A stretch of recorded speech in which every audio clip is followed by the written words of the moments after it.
All right. Hello, everyone. Thanks for having me here. Thanks, Renee, for introducing me.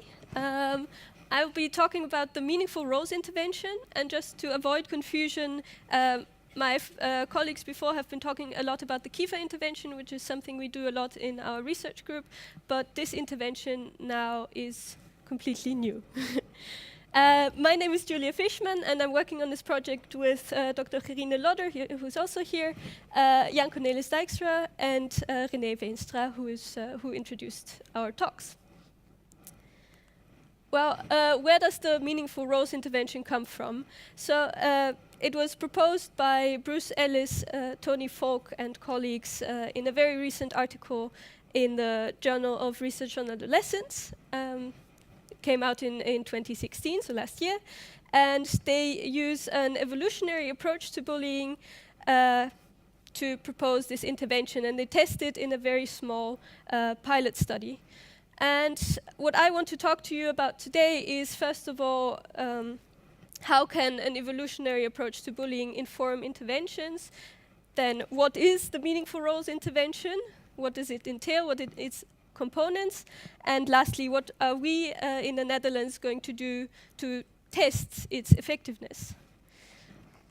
So an evolutionary perspective on bullying. As René already hinted at, bullying is seen as a way to achieve status, as a strategy to gain recognition and respect from peers. And René also showed in the nice diagram that you see that bullies are often very popular and prominent in the classroom, and it's also been shown that bullies gain status over time. What's the consequence of this for for interventions? Well, the peer group has less influence on these very popular individuals.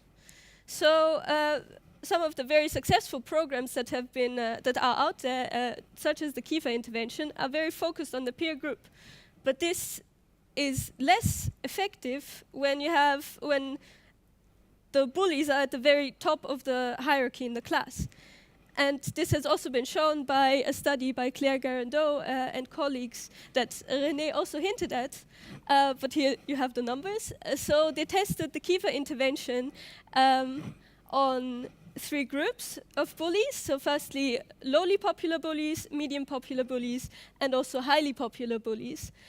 And it showed that, well, there was a significant negative effect on medium and low popular bullies, but there was no significant effect of the Kiefer intervention on the group of highly popular bullies.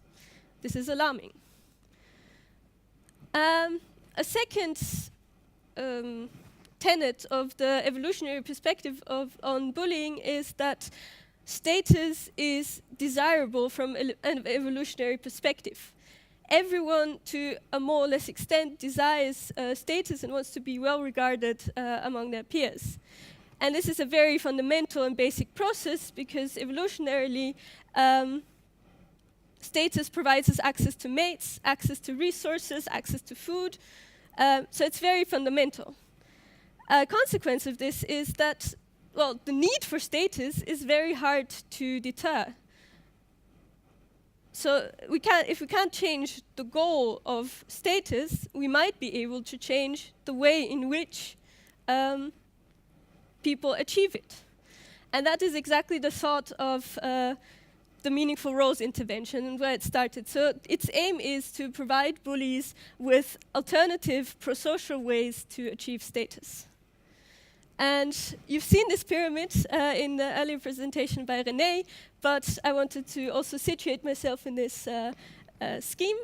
So the meaningful roles intervention is both, is both directed at the whole group, and also it targets individuals. So it does both at the same time. It has a strong base and then, well, a targeted approach. What does the intervention entail? These are the 4 intervention components. So first of all, everyone in the class, in the school, gets a meaningful role. Secondly, and here comes in the targeted approach, we have a targeted use of roles on certain individuals. Thirdly, we have peer compliments as a kind of reinforcing mechanism. And finally, there are class meetings to structurally integrate the roles in the daily life of the classroom. So first off, everyone gets a meaningful role. This approach is inspired by literature on pupil responsibility and school connectedness. And the idea is to, well, allocate meaningful roles. And what does meaningful mean? So it is about giving the children responsibility and autonomy in a certain task, but very importantly also to have them make a contribution to daily life at school, that they have the impression that if they don't perform their role, that there's something missing, that they, maybe the chairs don't get put on the table, or, well, the atmosphere is less fun because, well, they didn't do their task. So here are a couple of examples of meaningful roles with my amazing paint skills. So first you have the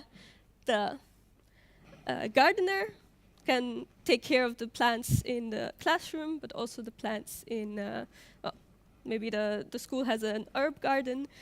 Then we have the classroom greeter. This could be a person that, after every break, stands at the entrance of the classroom and greets every kid that comes in. Or we have the weather reporter, and this could be a person who, at the beginning of every day, gets 2 minutes to say what the weather is going to be like and what kind of, if they need to take an umbrella the next day. So the idea is that really all kids in the class and in the school are involved in these roles, and there are a couple of procedures on how to allocate the roles, how to decide which kid gets which role. And I want to talk about two main ones. So first of all, written applications. This means that students really fill out a form where they apply to a certain role, and they say why they want to do it, what they can already do, and what they want to learn from it.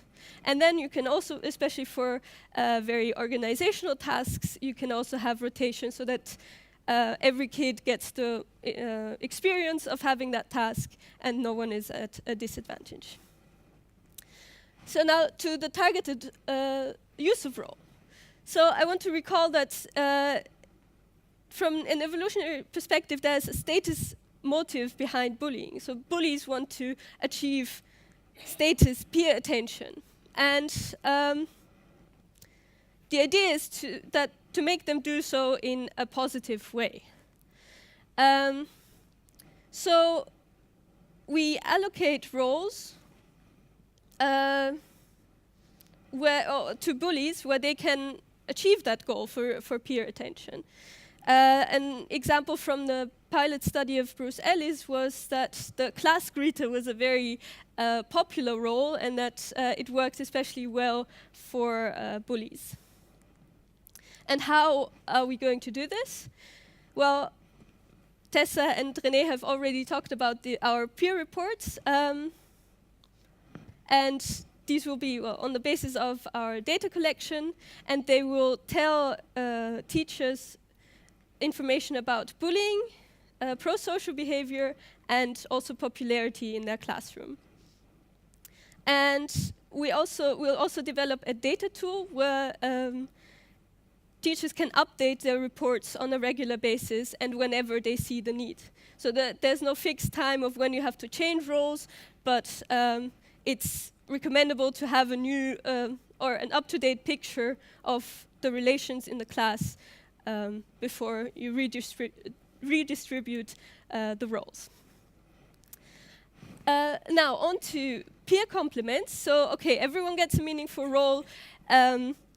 the bullies are put in in positions where they have special peer attention, and now we need a mechanism to kind of reinforce positive behavior that they can exercise in these meaningful roles. And this is done by peer compliments or praise notes. And the idea is that they put a spotlight on prosocial behavior, that prosocial behavior is seen and recognized and valued. And these compliments should be specific, so specific to a certain action, and behavior orientated. So not about something very general, look nice, but about very specific things like, thank you, René, for this nice introduction to my talk. So behavior and specific. And then it's also, well, and this, in a sense, can be seen as a status reward that is given, like the recognition that is given to bullies, but also to everyone else. And we also want to ensure visibility in the classroom, because that makes the status reward even more tangible. And this can be done, for example, by a compliment board where the compliments are displayed in the classroom. Now, the final component is class meetings, and I have to say to this that it wasn't part of the original setup that Bruce Ellis and Tony Falk had thought of. But we thought this would be a nice addition to kind of structurally integrate meaningful roles in the daily life at schools, to have a fixed moment every week where the students are busy with the roles. And, well, this is in the shape of these class meetings. And in these class meetings, for instance, well, they are chaired by the students, and one can read compliments, but also discuss proposals for activities or wishes for lunch break, things like that. And you can also already, well, easily think of roles that would arise in such a setting. For example, the chair, the secretary, a treasurer, or even a news reporter who reports on the news of the past week. This could be their moment to do so. So what are we going to do with this? First of all, we'll perform a pilot study in 2 primary schools in the Netherlands to pilot the intervention. And, well, primary schools, this is ages 8 to 12. And this is the setup of the study. First, we'll have a measurement very, very soon, so in June or July of this year. And this we will do with a questionnaire. And at the same time, we'll also start the teacher trainings for the intervention. Then the summer holidays, and after the summer holidays in September, the idea is that teachers start right away with implementing meaningful roles in their daily life at school. Then we'll have a second measurement in February of next year, again with the same questionnaire, and we'll also have a process evaluation which with semi-structured interviews with both teachers and students, and there we want to see the practical aspects of the intervention. Does it work the way, well, does administrative work, is that good to handle?